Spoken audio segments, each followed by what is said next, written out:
네, 안녕하세요. 아크리스 동물병원 원장 박천식입니다. 지금 시간에는 페럿에 대해서 강의를 하도록 하겠습니다. 페럿은 진료를 해보신 분들이 계실 수도 있는데요. 실질적으로 진료할 때 이제 귀엽기도 하지만 보정이라든가 뭐 이런 장난기가 많아서 잡기가 어려워서 진료하시기 어려운 케이스를 경험하신 분들도 계실 거예요. 일단은 먼저 행동에 대해서 말씀드리도록 하겠습니다. 페럿 같은 경우는 일단 기본적으로 사냥을 하고 그렇게 지내는 애들이기 때문에 굴 속에서도 많이 행동을 하거나 이렇게 하죠. 그래서 적은 양의 빛만으로도 시각이 굉장히 발달된 애들이고요.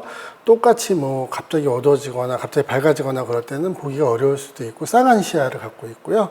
근거리에서도 좋은 시력을 갖고 있습니다. 그래서 의사소통에서는 뭐 냄새 이런 것도 있지만 시각이 발달된 애들이라 시각적인 소통이 굉장히 중요한 애들입니다. 요거 같은 경우는 조영제를 투여해서 헤어볼이 있는지 없는지를 이제 확인해 본 케이스인데 이런 식으로 헤어볼이 있을 수 있어요.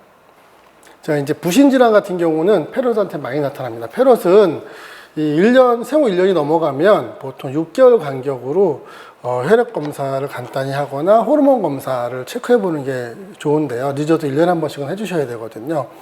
그래서 이제 보면 부신질환이 나타나면 대치성 탈모가 생기거나, 그 다음 가려움증, 그 다음에 수컷 같은 경우는 이제 전립선에 문제가 생겨서 배뇨곤란, 암컷 같은 경우는 중성화가 되어 있는데도 이제 발정이 계속 나서 중성화 안 한 애처럼 하는 행동들이 계속 나타나죠. 그러면 아까 설명드렸던 호르몬성 질환들의 문제가 많이 생기고요.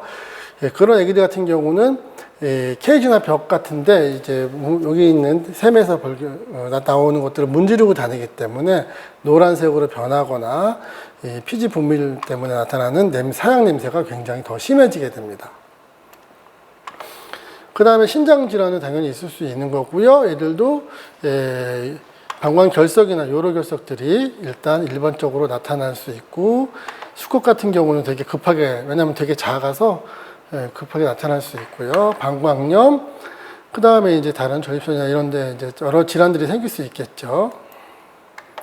그래서 이제 요 같은 경우는 급할 때는 방광천자법을 이용해서 채취해서 검사를 하고, 세균성인지 아닌지 의뢰하고 이런 거는 또 강아지, 고양이랑 똑같습니다. 그래서 이제 호흡기 질환이 생기면 요 세 가지 중에 무엇일까를 갖다가 관찰해 보시는 게 좋고, 물론 심장 질환에 의한 폐수종이라든가 다른 것도 나타날 수 있기 때문에 엑스레이를 찍어보는 건 기본적인 거겠고, 그 다음에 이걸 감별하시는 것도 중요한 요소입니다. 그래서 보시면 이런 것들이 호흡 억제가 생길 때 생길 수 있는 거죠. 호흡기 질환, 인플루엔자, 중독, 심질환, 폐 부종, 뭐 이런 것들에 의해서 생길 수 있으니까 이걸 감별해서 치료를 해주셔야 됩니다. 치료하는 방법은 동일합니다. 뒷다리 같은 경우나 다리를 잘 못 쓰는 경우는 인슐리노마나 헤어볼, 뭐 이물 등이 아파도 그럴 수 있고, 심장질환이나 폐혈증 이런 게 생겨도 관절이 약해지거나 이제 잘 못 쓰는 기저질환 중에 하나가 될 수가 있고요. IVDD도 당연히 원인이 될 수 있겠죠. 그래서 여기서 혈액검사나 엑스레이, 그 다음에 이런 걸 통해서 기본적으로 원인을 찾아주셔야 되는 거죠. 이런 디스템퍼나 광견병, 이렇게